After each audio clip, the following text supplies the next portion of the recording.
Hello, my viewers all over the world. I greet you all. I greet you all in the name of Jesus. I'm here to bring a very special topic to us all. Respect, respect, respect. But before I start, I will kindly to apologize to everyone. Please, most of you, I know you may not be understanding my English, so please just try to manage.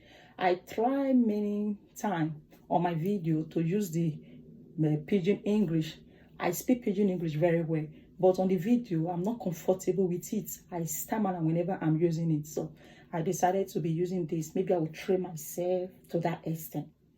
Okay, just try to calm down, listen to my video very well.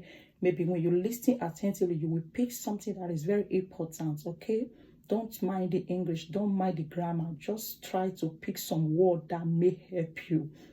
Thank you as you listen to me in Jesus' name. I really want to talk about respect.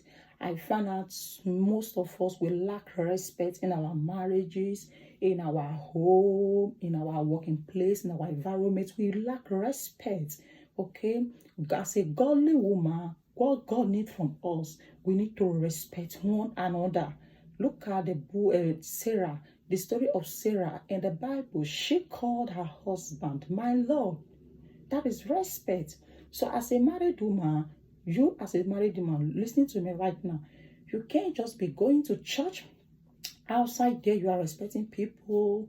You go to church, you lead down for your husband, your pastor, and all that. But getting home, you are not respecting your husband. That is very bad, very bad. Your respect need to start from your marriage, from your home. You need to respect your husband, treat your husband as the king he is.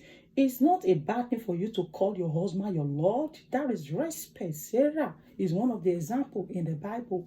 You need to treat your husband as the king he is. It's very important, very, very important. Let people see your marriage and want to be like you. They want to like, how did this sister build up her home? They want to ask you, be a good example out there. Treat your husband with respect. Very important, very, very important. And most of us who are still single, don't just say when you get married someday, that is when you will bring out the respect. No, start from where you are in your relationship, in your partnership, in your courtship, whatever. Start in that courtship.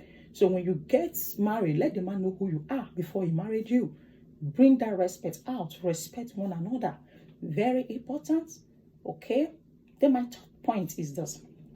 I have seen a lot of us, the women and the men who God is using for his kingdom, all because you can read from Genesis to Revelations, all because you can speak in tongues, you feel with the Holy Ghost, all because you can pray and fast. No, you don't even respect anyone. You don't respect anyone in your church, in your environments, in your group. You don't respect anybody because God is using you for his kingdom. It's an error.